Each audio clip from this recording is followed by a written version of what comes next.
Donc, bonjour, chers frères et sœurs de l'Église évangélique d'aujourd'hui. Bon dimanche. Merci encore une fois de me laisser entrer dans votre chez vous, que je sois sur votre TV, sur votre tablette, sur votre ordinateur, dans votre salon, dans votre cuisine, peu importe. C'est une joie, c'est un privilège pour moi de pouvoir continuer d'apporter la parole dans cette série qu'on fait actuellement sur le livre de 1 Corinthiens.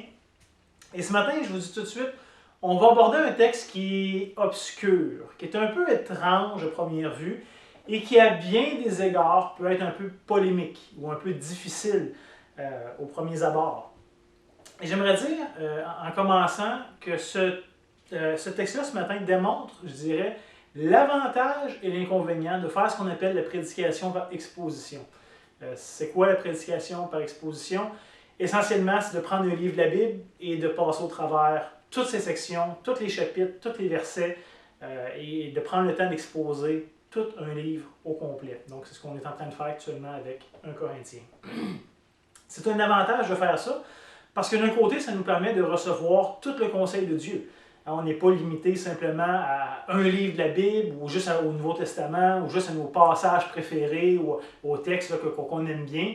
Ça nous confronte à tout le conseil de Dieu. Fait qu'autant dans l'Ancien que dans le Nouveau Testament, ça nous permet de tout voir sans rien négliger. Évidemment, ça ne se fait pas en une prédication ou en quelques semaines, ça se fait sur des mois, des années, où on a l'occasion de passer livre par livre pour exposer la parole de Dieu. Donc, c'est certainement un avantage. Mais en même temps, ça nous confronte à aborder des textes que des fois on préférait un peu éviter. Et c'est certainement le cas ce matin. Probablement que vous auriez préféré un autre texte que celui qu'on va exposer. J'aurais certainement peut-être aimé enseigner sur un texte un peu plus évident, mais ça fait partie de la game. Okay? Mais gardez en tête quand même que le passage qu'on va étudier ce matin ensemble n'est pas moins la parole de Dieu pour autant. C'est pas parce qu'on trouve ça un peu bizarre, obscur, que ça nous dérange un peu, que c'est moins la parole de Dieu. Ce qui veut dire que Dieu, dans sa sagesse, a quand même pris la peine, voulu librement prendre le temps d'inspirer ce passage-là. C'est sa parole pour nous. Et donc, on devrait la recevoir humblement, chercher à entendre de tout notre cœur qu'est-ce que Dieu a à nous dire, de chercher aussi à comprendre ce qu'il a voulu nous communiquer, de chercher à faire les nuances, à prendre le temps de s'assurer qu'on saisit bien le but de Dieu dans tout ça, et finalement qu'on puisse chercher de tout notre cœur à obéir à Dieu et à sa parole, à sa révélation. S'il a cru bon de nous le donner, c'est que quelque part on peut en tirer instruction. Donc aujourd'hui, on va parler de la fameuse question du voile, ou du couvre-tête, ou de la longueur des cheveux, etc., pour la femme, dans l'Église. Donc je sais que juste de mentionner le sujet peut-être fait se ressortir un peu de passion. Honnêtement, je ne connais pas votre position sur le sujet.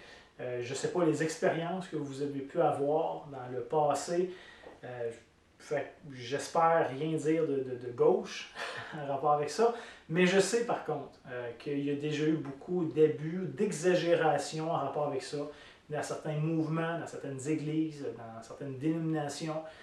Donc, je suis conscient que probablement quelques-uns d'entre vous avaient un historique avec ce sujet-là. Peut-être d'autres n'avaient aucune idée de quoi je parle et ça va être complètement nouveau.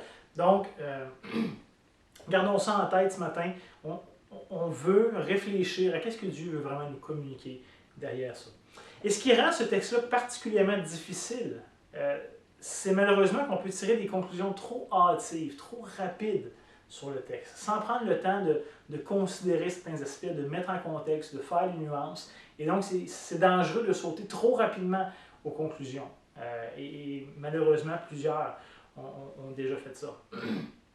Ce qui fait aussi que le texte est aussi difficile à aborder, c'est que c'est le seul endroit du Nouveau Testament qui nous parle de cette pratique-là.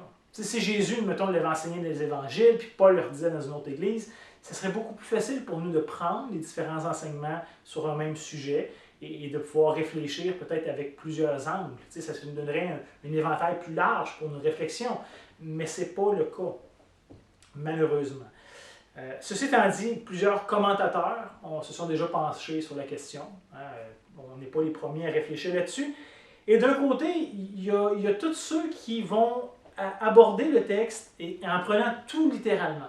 Ils vont dire tout ce qui est là est encore bon et vrai, et donc la femme devrait toujours être voilée dans l'Église. C'était vrai au premier siècle, c'est vrai encore aujourd'hui. Il n'y a aucune différence au niveau de la culture ou des époques ou des circonstances. C'était vrai et c'est un ordre de Dieu, donc ça reste vrai toujours de toute époque. Ça, c'est une position. De l'autre côté complètement, il y a ceux qui prétendent que c'est simplement un enseignement qui était apporté à Corinthe.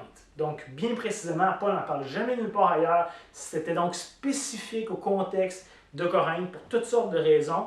Et donc, on ne devrait absolument pas voir ça aujourd'hui dans nos églises. C'est absolument plus pertinent pour nous, puisqu'on n'est pas à Corinthe, on n'est plus au premier siècle.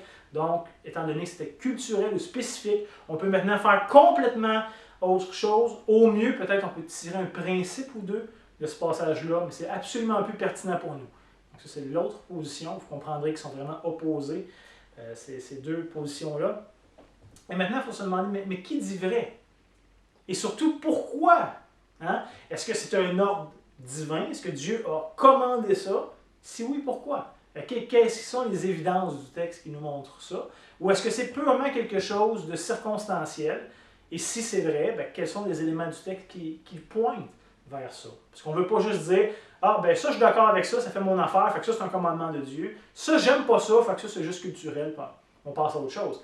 Il faut avoir une rigueur de dire « Mais ben, pourquoi est-ce qu'on tranche un plutôt que l'autre? » Et ce n'est pas notre opinion qui devrait nous aider à trancher sur la question. Personnellement, pour ma part, j'aimerais vous proposer que ces deux extrêmes-là ont tort. J'essaie de rappeler régulièrement à l'Église que les extrêmes sont toujours à éviter. Dieu est un Dieu d'équilibre. Il ne se trouve jamais dans un extrême ou dans l'autre. Et malheureusement, nous, comme êtres humains, on a souvent tendance à se braquer d'un côté ou de l'autre parce qu'on n'est pas des êtres équilibrés. Le péché nous amène souvent dans des extrêmes, mais Dieu est un Dieu d'équilibre et lui se trouve au centre. Donc je pense que ces deux extrêmes-là ici ont tort. En réalité, l'enjeu qui est question dans le texte ce matin est peut-être beaucoup plus complexe ou beaucoup plus nuancé que ça peut avoir l'air à première vue. Je vous suggère que le passage, en vrai, a deux éléments qu'il faut considérer. Et pas juste un, comme les deux positions que je viens de vous mentionner proposent. Okay? Donc, il y a un élément qui est prescriptif, c'est-à-dire que c'est valide en tout temps, pour toute époque, indépendamment des circonstances et des cultures. Donc, il y a un des deux éléments qui est prescriptif, mais ceci étant dit, je vous suggère aussi qu'un élément de ça qui est culturel, donc qui est fixé dans une époque, dans une culture, dans un moment donné, et donc ce n'est pas quelque chose qu'on devrait imposer intégralement, notre culture nord-américaine, mais qu'au contraire, on devrait chercher à comprendre le principe ou l'application qu'en faisait au premier siècle, et de voir comment maintenant est-ce qu'on peut appliquer ce principe-là dans notre culture à nous. Donc, le danger avec le texte, ça va être de finalement manquer de discerner que deux enjeux dans ça. Et donc, si on manque de discerner, ça va être d'entremêler les deux enjeux, et là, il va y avoir de la confusion. Ça va devenir flou.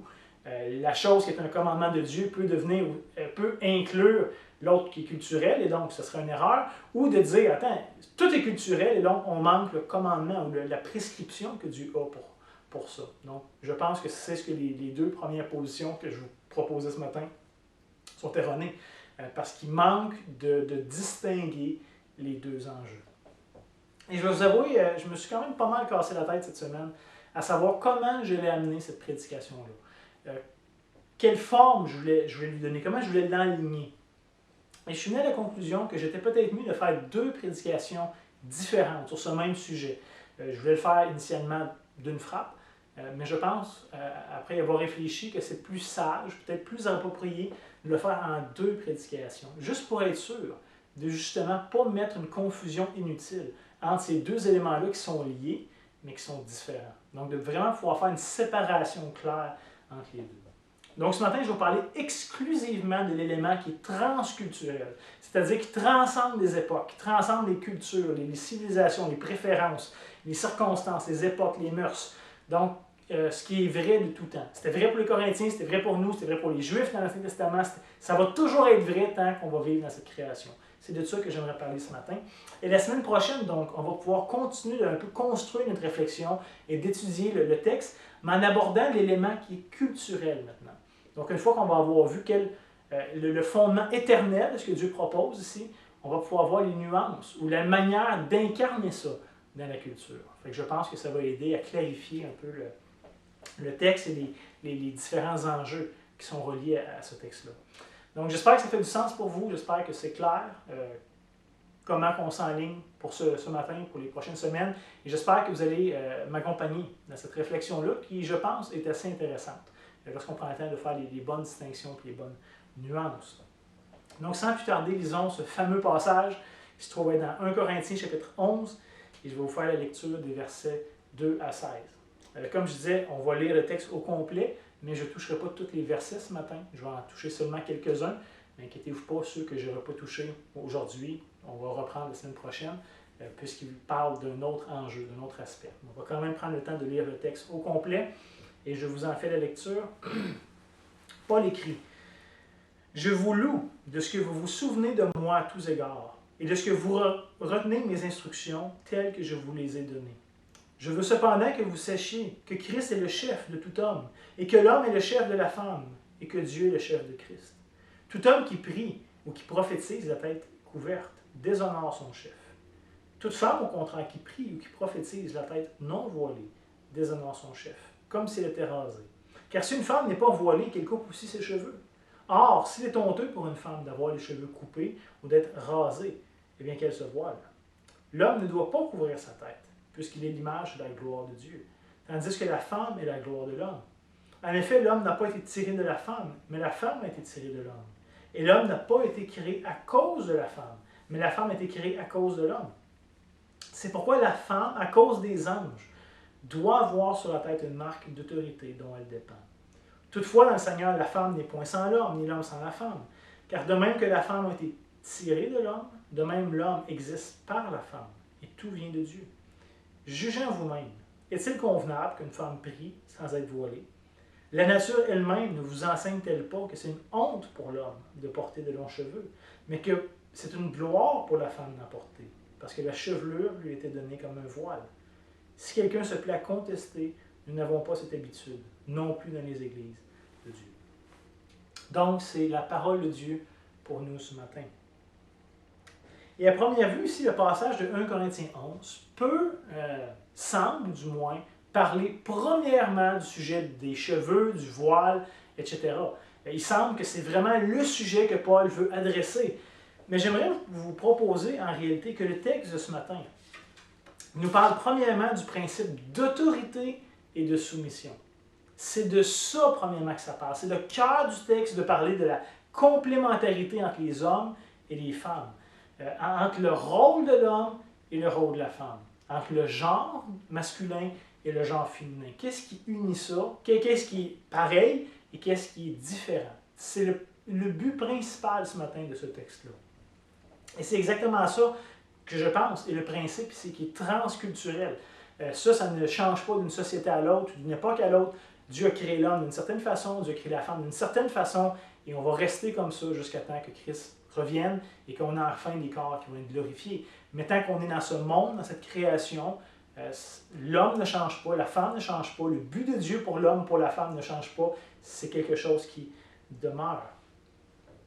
Et comme on va voir, je pense aussi que c'est un principe transculturel, puisque Paul va baser son argument sur la création elle-même. Donc, ça n'a pas rapport avec les Corinthiens, ça a rapport avec la manière que Dieu a voulu créer l'homme ou la femme. Paul va affirmer ce matin que Dieu avait un plan bien précis lorsqu'il a créé l'homme et que Dieu avait un plan bien précis lorsqu'il a créé la femme.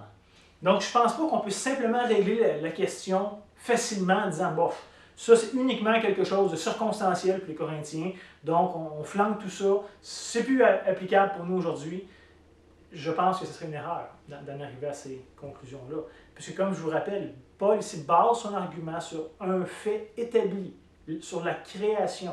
Et ce fait-là est arrivé des millénaires avant que les Corinthiens existent, avant que leur culture existe ou apparaisse. Ça n'a rien à voir avec eux. C'est un argument du tout début, du désir de Dieu dans l'éternité passée. Par exemple, remarquez le genre de hiérarchie que Paul va introduire au verset 3. Laissez-moi vous le relire. Paul va dire « Je veux cependant que vous sachiez que Christ est le chef de tout homme, que tout homme est le chef de la femme, et que Dieu est le chef de Christ. » Donc, il y a comme une hiérarchie ici. Il y en a que Dieu établit au-dessus des autres.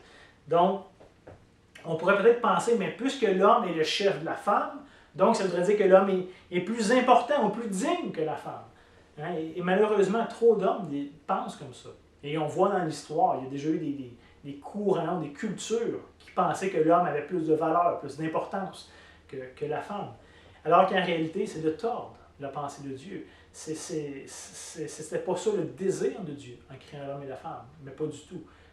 C'est peut-être plus facile pour nous les hommes de prendre la place, d'écraser tout le monde puis de s'élever. Ça, c'est le cœur humain pécheur qui aime faire ça.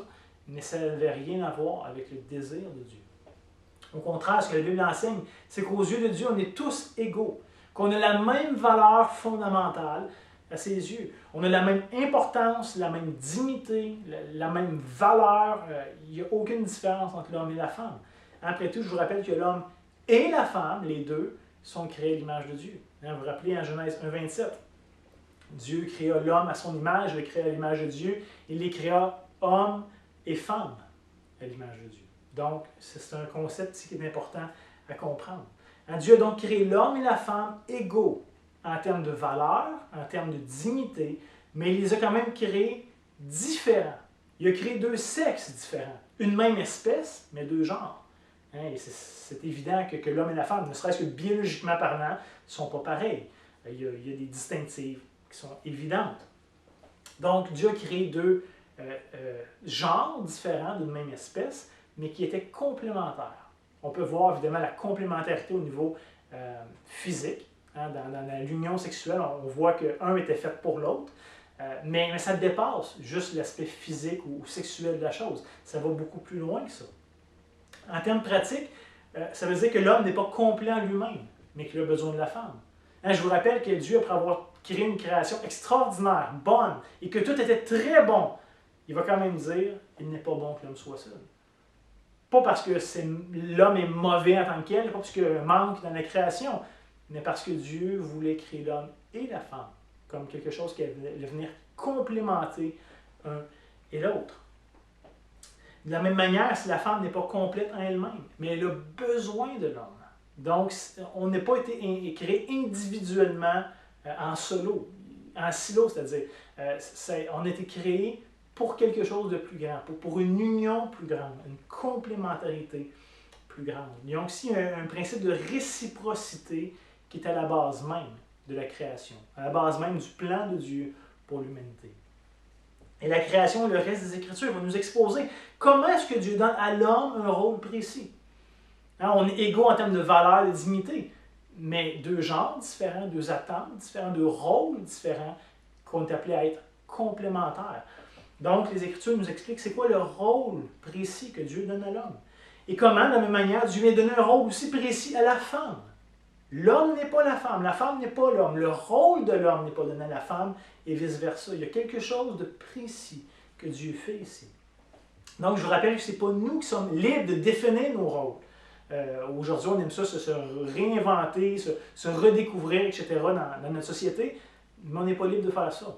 Dieu a déjà prédéterminé le rôle de l'homme, prédéterminé le rôle de la femme, et nous, on est appelés à incarner ce pourquoi il nous a créés. Donc, ici, il faut faire bien attention de ne pas se perdre dans tout ça, puisque c'est Dieu qui détermine le rôle de chacun et qui l'a déterminé déjà au moment de la création. Donc, c'est déjà fait. Maintenant, l'homme est appelé à donner une direction. C'est quoi le rôle en particulier que Dieu lui donne? De donner une direction, à user d'autorité pour le bien de son épouse, pour le bien de sa famille, pour le bien de son prochain, et essentiellement pour le bien de toute la création sur laquelle Dieu l'a établi. C'était le grand mandat qu'a donné à Adam. De la même manière, si la femme est appelée à se soumettre à son mari, afin d'être une aide, un support dans le leadership qu'il est appelé à prendre dans les différentes sphères de leur vie. Donc, un donne une direction, l'autre supporte dans la direction et vient soutenir, encourager, aider à persévérer dans un leadership, dans une direction qui est donnée. Donc, l'homme et la femme, ensemble, sont capables de mener à bien le mandat que Dieu leur donne. Pas un ou l'autre. Okay? Ève, c'est pas facultatif. Si tu le veux, prends-le, mais tu n'es pas obligé. Non, non. Les deux ensemble, Adam et Ève, sont capables de mener à bien le mandat que Dieu leur donne. Donc, il faut comprendre. Il n'y a aucun moyen possible pour nous d'accomplir le mandat de Dieu si un des deux rôles est négligé, si un des deux rôles est usurpé ou si un des deux rôles est absent. Dieu a créé les deux. Et les deux font un. Les deux forment une union. Les deux forment ce que Dieu a voulu qu'il soit pour l'être humain.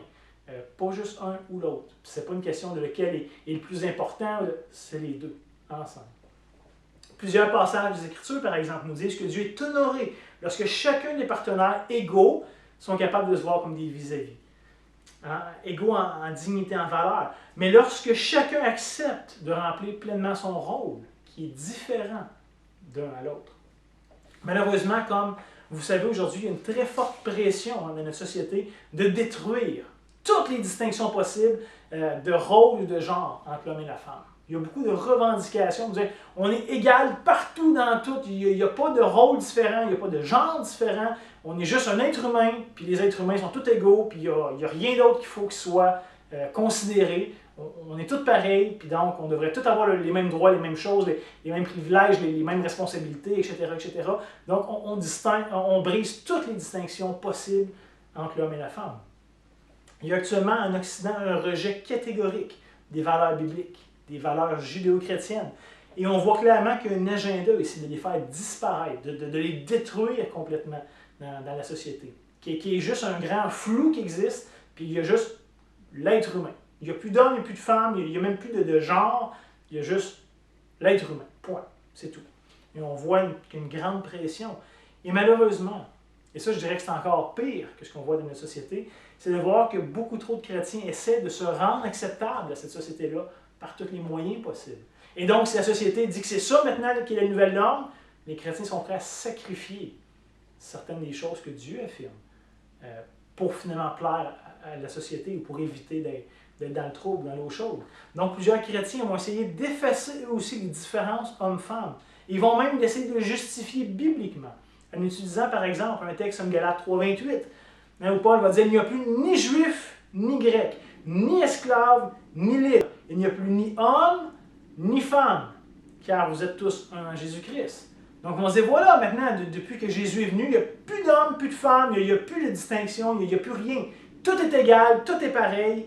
Et je pense que c'est une très mauvaise interprétation de ce texte-là. Le passage que je vous cite en Galates 3 nous montre clairement l'importance et la valeur que Dieu démontre envers tous, envers les hommes et envers les femmes.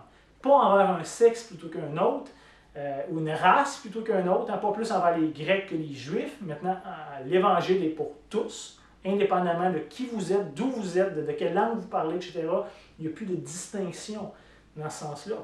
Ça ne veut toutefois pas dire qu'il n'y a plus de genre, hein, qu'il n'y a plus homme ou femme, qu'il n'y a plus de rôle pour l'homme ou pour la femme. Pas plus que ça veut dire qu'il y a une annulation de la masculinité, de la féminité. Hein, Christ n'est pas venu anéantir le plan original de Dieu. Si on fait une lecture de la Bible qui vient complètement détruire ou reléguer comme pas bon ce que Dieu fait à la création, ben peut-être est-ce qu'on a mal compris ce que Christ est venu accomplir. Malgré qu'on est tous un en Christ, ça n'annule pas les genres. De la même manière que notre unité en Christ n'annule pas notre origine ethnique ou notre statut social. Si tu es juif, tu te convertis, tu restes juif. Ça veut juste dire que ce n'est plus une distinction, que il n'y a plus des séparations dans l'Église, mais on est tous un en Christ. Donc, il n'y a plus de murs qui nous séparent. Maintenant, on est tous croyants, on est tous frères et sœurs en Jésus-Christ. C'est ça que ça veut dire. Même chose pour l'esclave qui se convertit au 1er siècle. Il restait esclave. Tout d'un coup, parce qu'il venait de se convertir, il n'était pas libre. Même chose pour un homme libre de l'époque. Il ne devenait pas esclave. Tu gardais le statut que tu avais, tu gardais l'origine ethnique, tu gardais ta langue, tu gardais ton genre, c'était homme ou femme. Mais ça veut juste dire que ce n'était plus des barrières qui nous éloignaient les uns les autres, puisque maintenant on était un en Christ. Et c'était ça ici, le but du texte. Que l'œuvre de Dieu qui nous unit est plus grand que toutes les différences secondaires qu'il peut y avoir entre nous. Au-delà de ton statut social, au-delà de peu importe ce que tu peux être ou de ce que je suis, on est un en Christ. Point. C'est le but ici du texte. Maintenant, comment est-ce que tout ça devrait influencer notre compréhension du passage de ce matin qu'on voit en Corinthiens 11? Comme je l'ai dit, il faut premièrement noter, je pense, au verset 3, qu'il y a une genre de hiérarchie qui nous est présentée. C'est-à-dire que Christ est le chef de l'homme, ce Ce qui veut dire ici que l'homme exerce son autorité sous celle de Christ. Hein? Ça, c'est important de le noter. L'homme n'est pas sans autorité. L'homme lui-même doit se soumettre. Hein? Il n'a pas un droit de veto absolu puis qu'il peut faire ce qu'il veut quand il veut. C'est faux. Il est sous l'autorité de Christ. Et par la suite, il nous est dit que l'homme, sous l'autorité de Christ, est le chef de la femme. Et j'aurais quelques remarques ce matin que j'aimerais faire à ce sujet-là, parce qu'évidemment, ça peut être mal compris, ça l'a été mal compris, mal vécu, mal présenté. Donc, il y a quelques nuances, je pense, qui méritent d'être faites, surtout dans notre contexte à nous aujourd'hui. Premièrement, comme je l'ai dit, ça a toujours été le désir de Dieu, même au moment de la création, de faire des êtres complémentaires, qu'elle ait exercé une autorité et une soumission différentes l'un envers l'autre. Hein, les rôles ne seront pas les mêmes. Les attentes ne seront pas les mêmes entre un et l'autre. Et notez que ce désir de Dieu était présent bien avant la chute. Il y en a qui vont dire, ouais, mais là, l'idée d'autorité et de soumission, ça, c'est une conséquence de la chute. Non, c'était là déjà avant. La chute est venue empirer ou rendre cette dynamique-là plus dangereuse, ça c'est vrai. Mais ce n'est pas la chute qui a produit l'idée d'autorité et de soumission. C'était déjà là à la création même. C'est ce que Dieu a voulu. Donc, si le concept d'autorité et de soumission n'est pas mauvais en soi, et ça, il faut le réaliser. Parce que le problème aujourd'hui, c'est qu'on voit toujours comme mauvais l'idée d'être soumis. On va toujours voir, par exemple, l'autorité comme quelque chose d'abusif. On va toujours avoir un mauvais œil envers quelqu'un qui s'érige au-dessus de nous comme une autorité. On va toujours voir ça d'une manière malsaine. La même chose que l'idée de soumission, souvent dans notre culture, dans la façon qu'on va l'apercevoir, va toujours être malsaine aussi. C'est toujours l'idée d'être abusé. Donc, on va rejeter les abuseurs, on va rejeter l'idée d'être abusé, donc il n'y a plus d'autorité, il n'y a plus de soumission. Mais ça, c'est ce que notre société nous propose. Ce n'est pas ce que les Écritures nous demandent. Alors que pour Dieu, dans la Bible, la soumission n'est jamais quelque chose de dégradant. Nous, on voit ça comme dégradant, pas Dieu. L'autorité n'est jamais donnée pour abuser dans les Écritures, mais toujours pour le bien de ceux qui sont subordonnés à cette autorité-là.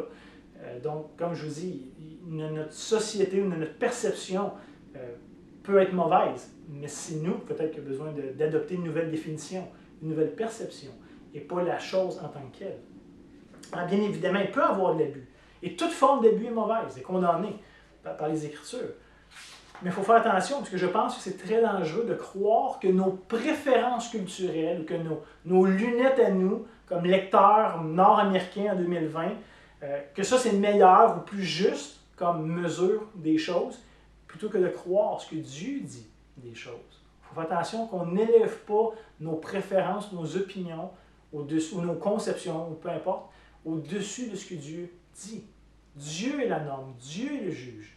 Hein? Et à bien des égards, ça veut simplement dire peut-être qu'on n'a pas compris l'autorité comme Dieu l'a définie et qu'on ne comprend pas la soumission comme Dieu l'a définie. Donc le problème, ce n'est pas ce que Dieu demande, le problème, c'est notre perception, notre compréhension de ça. Et ça fait un peu partie de ça, d'avoir une intelligence renouvelée, de chercher à voir les choses comme Dieu les voit, de comprendre les choses comme Dieu les comprend, plutôt que de s'égarer dans nos propres raisonnements et d'après ça d'accuser Dieu de dire que c'est mal. C'est nous qui sommes souvent fautifs et pas Dieu. Sinon, même comme on peut le voir dans le passage de ce matin, il y a justement ce concept d'autorité de soumission au sein même de la Trinité. On peut dire ça, c'est juste pour les hommes. Non, non, Dieu lui-même vit dans ce concept d'autorité et de soumission. C'est donc intrinsèquement quelque chose qui est selon le cœur de Dieu, parce que lui-même le vit. Il ne fait pas juste nous l'imposer. Il le vit. Et donc, on est créé à son image, fait que ça fait juste du sens de voir qu'en la Trinité elle-même, entre les trois personnes de Dieu, il y a cette idée de mutualité, d'égalité, mais d'autorité, de soumission aussi. Alors, remarquez justement qu'à la fin du verset 3, Paul va dire que Dieu est le chef de Christ. Ça ne veut évidemment pas dire que Jésus vaut moins que Dieu. Les deux partagent exactement la même nature divine.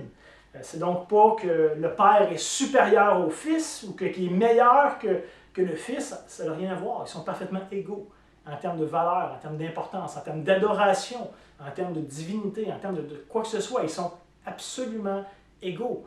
Donc, ce n'est pas de ça qu'il est question. Lorsque le Père est le chef du Fils.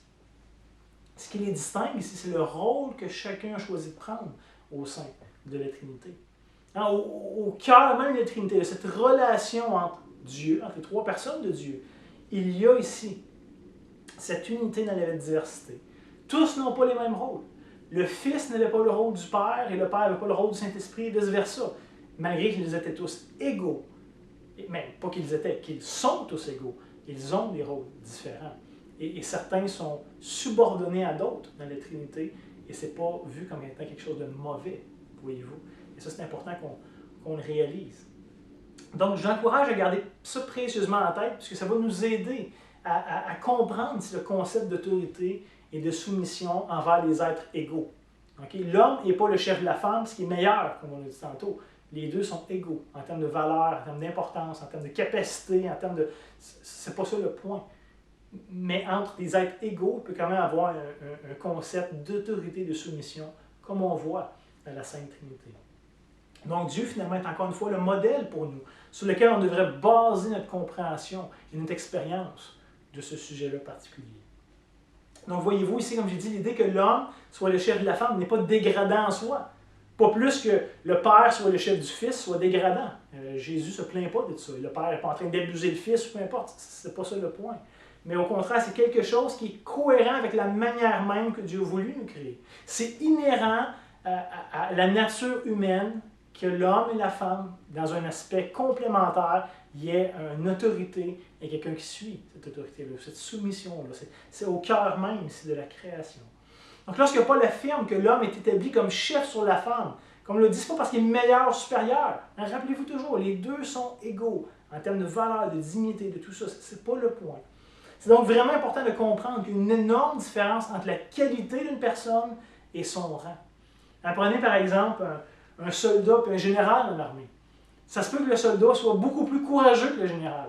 Ça se peut que le soldat tire beaucoup mieux que le général. Ça se peut que le soldat ait beaucoup plus de connaissances que le général sur comment soigner un blessé, ou peu importe. Mais il y a cette idée-là de hiérarchie quand même. C'est le général qui commande, et le soldat, malgré qu'il est peut-être plus courageux, plus valeureux, plus toutes sortes de choses, se soumet au général. Donc le soldat peut être vraiment, vraiment une personne d'exception, et le fait qu'il soit soldat ne le dévalorise pas, ça ne lui ôte pas ces capacités-là. Ça veut juste dire qu'il est dans un cadre d'autorité et de soumission. Donc gardez ici toujours en tête qu'il y a une énorme différence entre la qualité d'une personne et son rang. Okay? Ce n'est pas parce que quelqu'un est soumis à une autre qui est nécessairement inférieur, moins bon, moins capable, moins intelligent. Ce n'est pas là dans la définition selon Dieu. Pas du tout. Donc ce n'est pas non plus que l'homme a tous les droits sur la femme. Parce que rappelez-vous, c'est que l'homme a une autorité qui lui est déléguée par celle de Christ. Et donc que l'autorité de l'homme est définie et encadrée par l'autorité que Christ lui a donnée. Donc c'est pas parce que l'homme a reçu l'autorité sur la femme qu'il peut faire ce qu'il veut.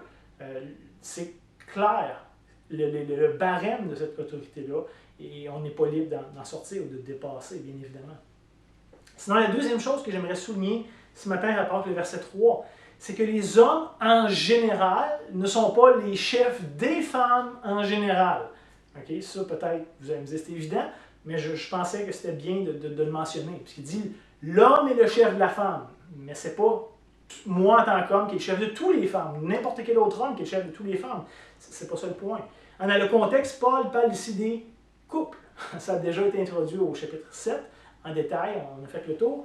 Et ça va devenir de plus en plus évident au chapitre 14. Okay? Donc Paul est en train de faire des liens, des connexions avec ce qu'il a déjà dressé dans son épître ici. Au chapitre 14, comme j'ai dit, ça va être de plus en plus évident. On y reviendra lorsqu'on sera rendu là. Donc, à tous les messieurs ici qui manquent un peu de power trip, puis qui pensent qu'ils sont les chefs du monde, puis qui peuvent gouverner toutes les femmes, ben, il va falloir que vous trouviez un autre passage pour justifier ça, parce que celui-là s'adresse clairement à des couples. C'est dans le contexte conjugal que Paul ici parle. Fait que si vous pensez que vous pouvez être le chef sur toutes les femmes, ben, ça va vous prendre un autre verset. Et je vous propose qu'il n'y en a pas vraiment d'autres dans la Bible. Fait que trouvez-vous un autre livre ou une autre affaire sur laquelle vous pouvez baser ce désir-là d'autorité suprême. La Bible ne présente malheureusement pas cette possibilité-là. Ce qui veut dire, c'est qu'un homme célibataire n'exerce pas d'autorité particulière sur aucune femme. Il est célibataire, il n'est pas marié. À moins peut-être qu'il soit ancien dans l'Église, où là, il y aurait une certaine autorité sur tout le troupeau que Dieu lui confie. hommes et femmes, mais évidemment, on ne parle pas du même type d'autorité qu'un mari envers son épouse. C'est une autorité qui est déléguée de Dieu aussi, mais dans un contexte autre, ou un contexte qui serait différent dans ce cas-là. Ça veut aussi dire qu'une femme célibataire n'a pas à se soumettre à aucun homme. Peut-être à part son père, dépendamment de son âge, elle habite encore chez ses parents, donc elle serait sous l'autorité parentale. Mais en général, une femme célibataire qui fait sa vie et qui est autonome n'a pas à rendre compte à aucun homme ou à se soumettre à aucun homme en particulier. Donc, jeune homme, jeune femme, homme ou femme célibataire, vous êtes soumis à Christ et pas directement dans cette relation-là qu'on parle dans le cadre marital ou conjugal. Voyons maintenant comment Paul va présenter son argument qui est basé sur la création au verset 8 et 9. Il va dire que Dieu a souverainement créé Adam en premier, afin d'établir Adam premièrement sur la création. Okay? Donc, ce n'est pas un hasard, Dieu a voulu ça comme ça. Ce n'était pas une erreur de la part de Dieu. Et surtout, je ne pense pas non plus que ça aurait pu être interchangeable. Des fois, on pourrait penser que Dieu ne savait pas qui je crée en premier, Adam ou Ève. Puis là, Dieu a comme fait un pile ou face, puis ça a donné Adam. Mais ça aurait pu être Ève, puis ça aurait été aussi bon. Je pense pas. Je pense que ce n'était pas interchangeable, les rôles. Dieu a voulu créer l'homme avec certaines caractéristiques, certaines attentes bien précises. Et n'oublions pas que Dieu a créé l'homme dans le but de se révéler comme le Père. De Christ qui est venu s'incarner comme un homme. Dieu a, et évidemment, Dieu n'est pas masculin ou féminin, c'est pas ça que je suis en train de vous dire, mais Dieu a voulu donner une certaine autorité à l'homme parce que ça allait permettre de faire des liens pour qu'on puisse apprendre à le connaître, lui découvrir qui il est, ou faire certaines images entre lui et sa créature, ici qui était l'homme. Donc je ne pense pas que ça pouvait être interchangeable. Dieu a souverainement décidé de créer deux sexes différents. Parce qu'il aurait pu dire, bon, ben Adam a besoin d'un être, je vais créer un autre homme. Non, il a créé volontairement une femme, quelqu'un de différent, de la même espèce, mais d'un deuxième genre, qui allait pouvoir vivre une union complémentaire, l'un envers l'autre, chacun selon leur rôle que Dieu leur a donné. Donc Dieu a premièrement créé Adam, mais tout en sachant qu'il n'était pas complet en lui-même. Et comme on a vu, il était dans une création parfaite, tout était très bon, et la seule chose mauvaise, c'est qu'Adam était seul. Et Dieu n'a pas créé l'homme pour être seul. Ève a toujours été prévue par Dieu, puisque c'est toujours cette aide indispensable pour l'homme. Okay? Ève, ce n'est pas comme un plan B, que Dieu a juste créé l'homme, puis il n'avait pas pensé à plus, puis il s'est rendu compte que c'était pas bon, puis qu'est-ce qu'on fait? Bon, on va faire la femme, finalement. C'était pas un plan B. Dieu a voulu, toute éternité passée, créer ça dans cet ordre-là, pour nous aider à voir l'ordre, justement, qu'elle amène dans sa création, qu'on puisse apprécier sa sagesse de designer, d'architecte. Donc, si le concept d'autorité et de soumission sont au cœur même de l'œuvre créationnelle de Dieu, je le répète encore une fois parce que c'est important, et c'est souvent pas le réflexe qu'on a lorsqu'on discute de ce sujet-là. Et c'est exactement ce que Paul va fermer ici au verset 11 et 12. Il va dire que la femme n'est pas sans l'homme et que l'homme n'est pas sans la femme. Parce que si la femme existe, c'est que Dieu l'a tirée de l'homme. La femme ne sait pas son existence d'elle-même. Elle vient de l'homme. Et dans un sens, la femme doit la vie à Dieu à travers l'homme. C'est comme ça que Dieu a voulu procéder. Il aurait juste pu faire un tas de poussière aussi, puis souffler dedans, comme il a fait pour Adam.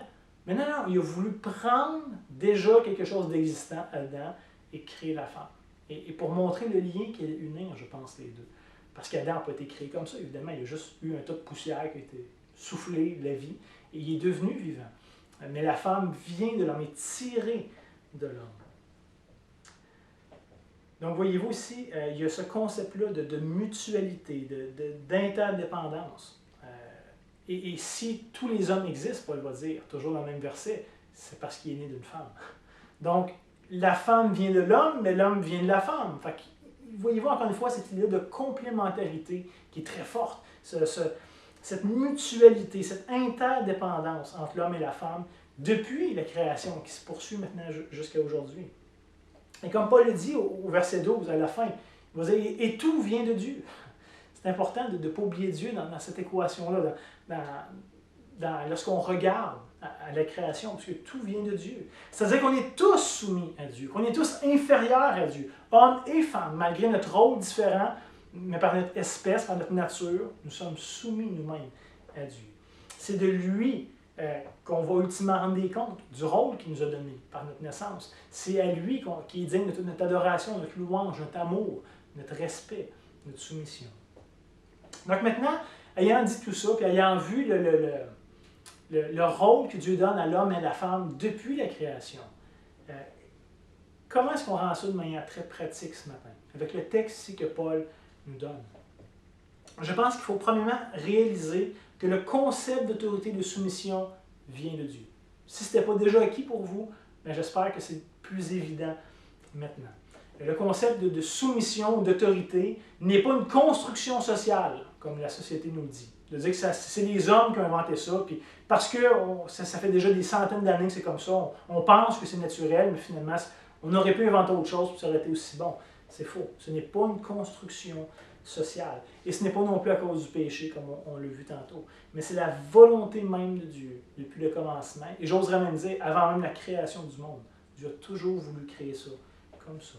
Donc, indépendamment de ce que notre société en pense, de ce que nos cultures nous pointent comme idéal, on devrait affirmer, on devrait défendre, on devrait vivre selon ce que Dieu nous a créé pour être. Et pas tomber dans le panneau de vouloir plaire à la culture, d'essayer de rentrer dans la culture. On suit Dieu qui nous a créés. Et c'est à lui qu'on va avoir à rendre des comptes, et pas la culture. J'espère ce matin avoir pu démontrer que c'est une ordonnance divine d'avoir un homme et une femme, qui étaient égaux en valeur et en dignité, mais différents par leur genre, par leur rôle, par leur appel, par la charge que Dieu met sur leur vie.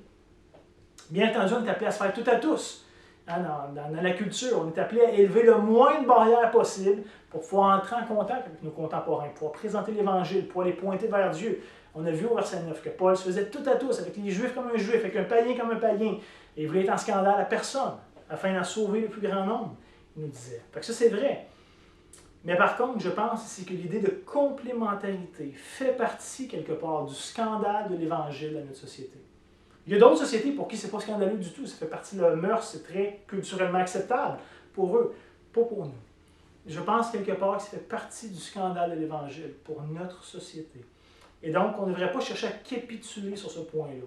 Ou juste à laisser un flou, de dire, ben, pensez un peu comme vous voulez, il n'y a pas vraiment de grosse distinction entre l'homme et la femme. Tu sais, on est égaux, puis tu sais, de finalement adopter un peu le discours de la société pour ne pas choquer. Je ne pense pas que c'est d'aider. Frères et sœurs, ayons pas honte d'incarner pleinement ce à quoi Dieu nous a créés. D'être capable de le glorifier en rendant témoignage de sa parole. Soyons capables d'être des modèles d'hommes et de femmes pour nos contemporains qui sont en train de perdre des barèmes, qui sont en train de perdre les caractéristiques avec lesquelles Dieu nous a créés. Et ça va leur créer des problèmes. Ce n'est pas de leur rendre service que de les laisser se perdre dans ça. Soyons capables d'incarner c'est quoi un vrai homme. Pas un macho fini, une affaire de genre, un vrai homme.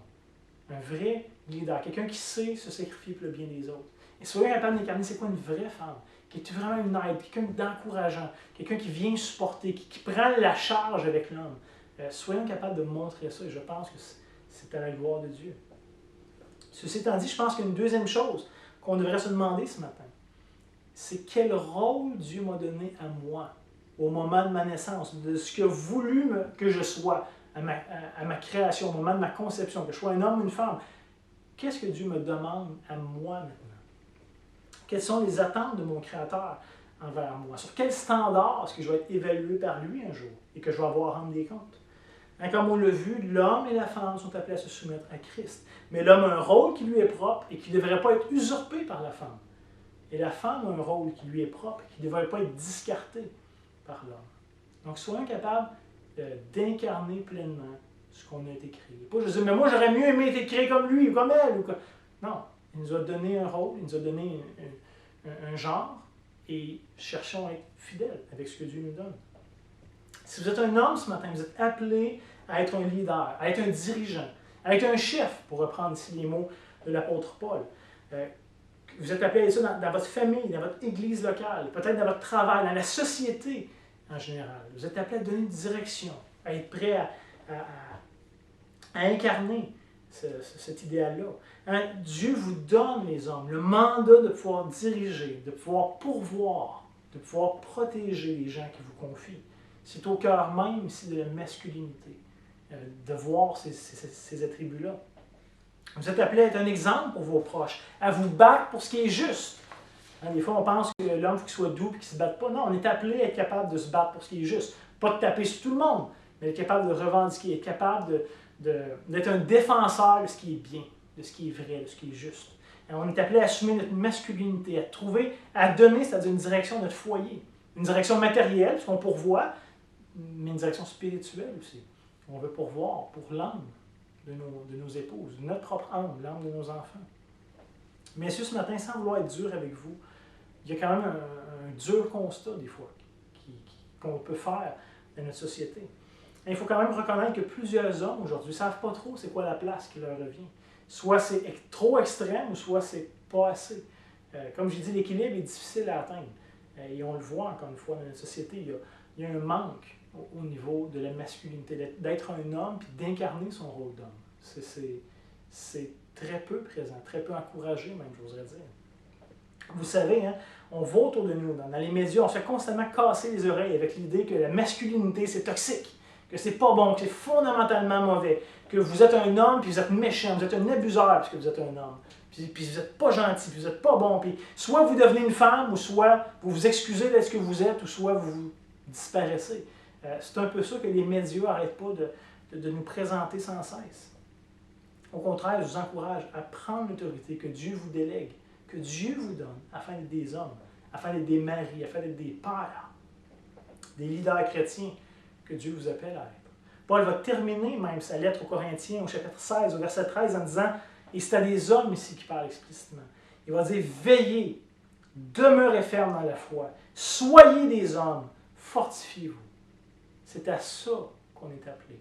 C'est ça que Dieu a pour nous. C'est l'héritage qu'il nous a donné à la création et qu'on est encore appelé à porter jusqu'à son retour.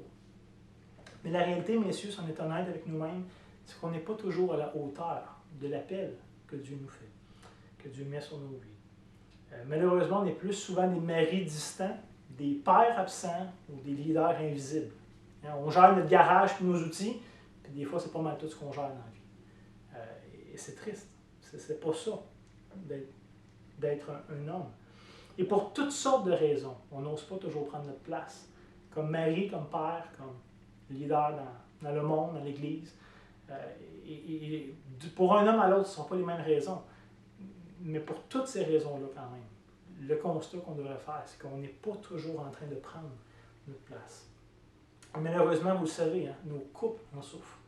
Nos familles en souffrent. Nos églises en souffrent. Et ça, c'est la réalité aussi. Et je sais profondément, messieurs, que c'est pas ça qu'on veut. On voit ça. On n'est pas insensible. On voit. Puis ça nous fait mal, puis ça nous déçoit, puis c'est pas ça qu'on souhaite, c'est pas ça qu'on veut. Mais en même temps, des fois, on se sent tellement dépassé qu'on ne sait pas trop par où commencer. On a l'impression qu'il y a tellement à faire que finalement, le poids nous écrase puis nous garde un peu passifs. De grâce, messieurs, fuyez pas devant l'ampleur de la tâche. Parce que c'est vrai qu'il y a une grande tâche. C'est vrai qu'il y a une grande responsabilité que Dieu a mis sur nos épaules en tant qu'hommes. C'est vrai. Mais au contraire, reconnaissons nos faiblesses, confessons nos manquements. Parce que oui, il faut confesser qu'on a manqué. Prions Dieu qui nous donne la grâce d'être fidèles à cette tâche-là qu'il nous donne. Sachons nous entourer puis nous épauler entre nous. Puis la réalité, c'est que ton défi, c'est souvent mon défi, puis mon défi va être le défi de l'autre. On vit tous à peu près les mêmes choses. On ne les vivra pas au même degré, puis pas tout à fait de la même façon, mais les défis restent les mêmes. Être un père, c'est pas toujours facile. Être un mari, c'est pas toujours facile. Être impliqué, puis d'aimer notre prochain, c'est pas toujours facile. Puis on vit toutes ces difficultés-là. Et quand on commence à se lever puis de le faire, ben, veut pas, on est limité, on se rend compte de nos manquements, mais on les vit toutes. On peut tous s'entraider, se comprendre, se supporter les uns les autres. Et je pense que c'est profondément lié ici à l'Évangile. On pourrait peut-être penser naïvement que ça vaut mieux rien faire que de mal faire. Des fois, on ne se sent pas capable, on ne se sent pas apte, on ne se sent pas équipé pour prendre cette tâche-là que Dieu nous donne. Fait qu'on se dit, ben, au moins, je ne ferai rien, comme ça, je ne ferai pas de dégâts. Ce n'est pas la bonne approche. Les Écritures sont remplies d'exemples d'hommes faillibles, d'hommes misérables, qui ont été utilisés par un Dieu grand, bon et puissant. c'est pas tant qu'ils étaient capables en eux-mêmes. Et c'est ça la beauté de la chose. Notre capacité ne vient pas de nous-mêmes, mais de Dieu qui nous a appelés. On est appelés, nous, à marcher avec Dieu, de dépendre de lui. On est sous son autorité. Un vrai leader, ce n'est pas quelqu'un qui est parfaitement capable de tout faire tout seul. Ça arrive dans les films de Disney, mais dans la vraie vie, c'est pas ça. Personne n'est comme ça. Un vrai leader, comme je disais, sait reconnaître ses faiblesses, sait reconnaître ses manquements, sait reconnaître ses limitations et sait s'entourer efficacement. D'être capable d'avoir des gens qui vont pallier à ces manquements naturels. Il va être capable d'aller chercher de l'aide. Ça, c'est un vrai leader. Un vrai leader est capable de s'humilier, de demander pardon lorsque c'est nécessaire, d'apprendre de ses erreurs, de se relever et de continuer par la grâce de Dieu.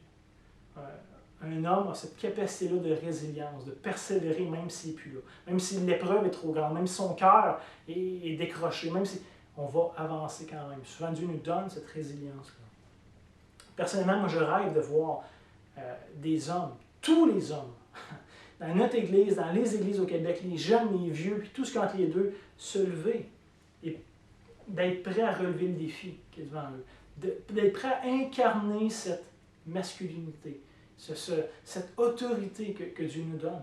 Pas en étant des flancs mous, pas en étant des tyrans, mais en l'incarnant d'une façon biblique. Je rêve de voir les chrétiens assumer leur appel sans gêne et être prêts à payer le prix de vivre cet appel-là. Parce que c'est évident, il y a un prix à payer. C'est vrai. Mes frères, je vous dis, le monde a besoin de voir des vrais hommes assumer leur masculinité pleinement et le rôle que Dieu leur a donné. Et je ne parle pas ici d'être des machos, des barbares, puis l'idée d'un homme qui fait juste se taper sur le chest, montrer qu'il est plus fort. C'est pas ça la virilité, c'est pas ça la masculinité. Mais le monde dans lequel on a besoin de voir des vrais modèles d'hommes, des vrais modèles de masculinité biblique. Et je parle ici finalement d'imiter Christ, qui était un leader serviteur. Il était le roi qui est mort pour ses sujets. C'est l'idéal ici que la Bible nous donne, d'être capable de donner sa vie pour ceux qui nous confient, de se sacrifier de nous-mêmes pour le bien de notre prochain. Et je pense que c'est ça ici qui est d'incarner le plus le cœur de Dieu. Maintenant, mesdames, ce matin, j'aimerais aussi vous encourager à assumer pleinement votre rôle. Je pense pour la majorité que vous le faites déjà. J'ai l'impression, du moins, que, mesdames, vous êtes peut-être plus proactives que nous, les hommes, dans la recherche ou l'incarnation de votre rôle comme femme. Je pense pour la majorité que vous prenez votre rôle déjà très au sérieux. Dans votre mariage, envers vos enfants, dans l'Église. La réalité, c'est que souvent, c'est vous qui payez le prix lorsqu'il y a des besoins. Je pense que ça serait des aveugles de ne pas voir. Dieu vous a créé avec un grand cœur. Vous êtes prêts à payer le prix pour ceux que vous aimez. Le Seigneur vous a construit comme ça. Et honnêtement, je trouve ça admirable. Je trouve ça fantastique de voir ça. Je ne peux pas vous dire à quel point je suis reconnaissant pour votre apport, pour ce que vous apportez à l'Église. C'est extraordinaire. Pour votre présence, pour votre capacité, pour votre fidélité. C'est beau. Mais j'aimerais juste, par contre, prendre le temps ce matin de vous encourager à laisser la place à vos maris ou à vos jeunes ados, peu importe, de prendre une part active à la maison, d'être capable d'incarner le rôle que Dieu leur donne, de lui laisser du leadership qui lui revient, qu'il soit capable de le prendre. Je vous encourage aussi à lui laisser du temps pour qu'il se développe comme leader. Parce que des fois, il va avoir besoin d'aller voir d'autres gars. Il va avoir besoin de réfléchir, il va avoir besoin de se retirer, il va avoir besoin de développer ça. Il ne peut pas toujours le faire avec vous à la maison. Des fois, ça va aussi vous demander de laisser aller, être un leader, puis diriger, faire quelque chose, s'impliquer dans l'Église, s'impliquer dans la communauté et tout. Ça va coûter des fois des soirées que vous aimeriez avoir avec votre mari, mais vous voulez en même temps qu'il accomplisse ce pourquoi Dieu l'a créé.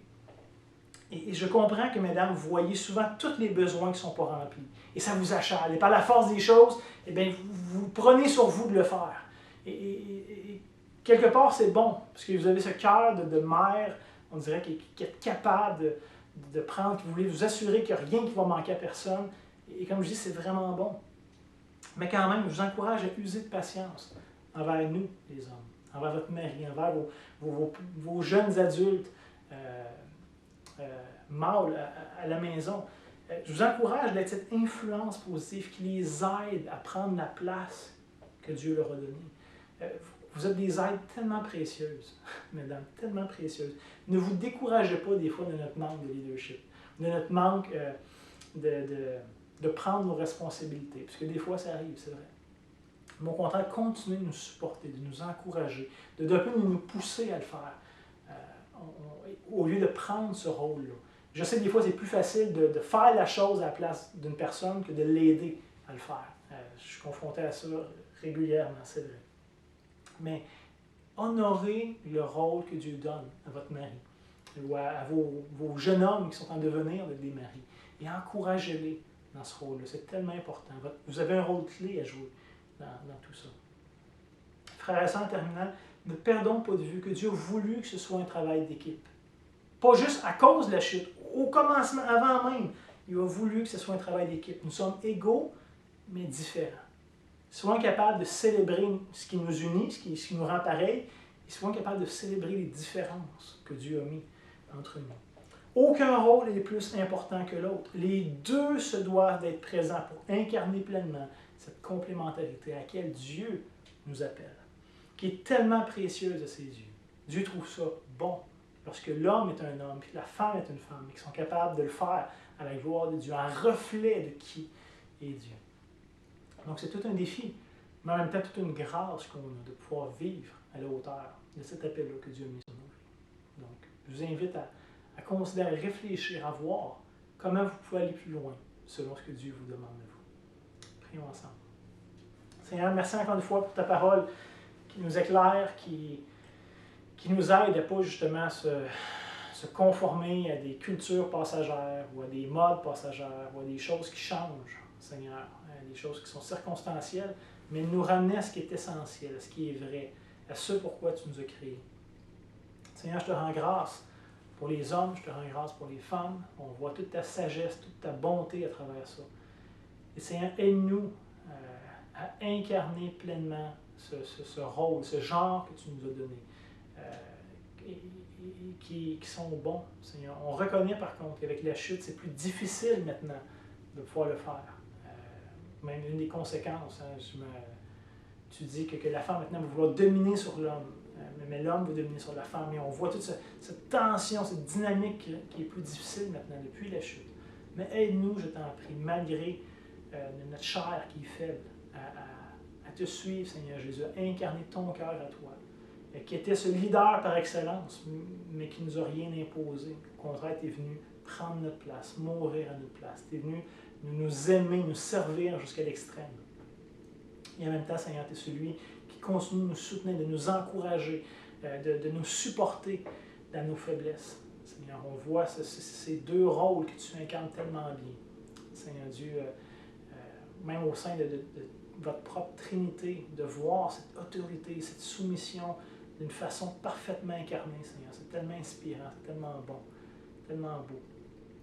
Aidez-nous à vous ressembler, à vous suivre dans ce sens-là, qu'on puisse goûter à petite échelle dans cette vie, dans ce monde, sur cette terre, cette unité à laquelle tu nous appelles, Seigneur Dieu.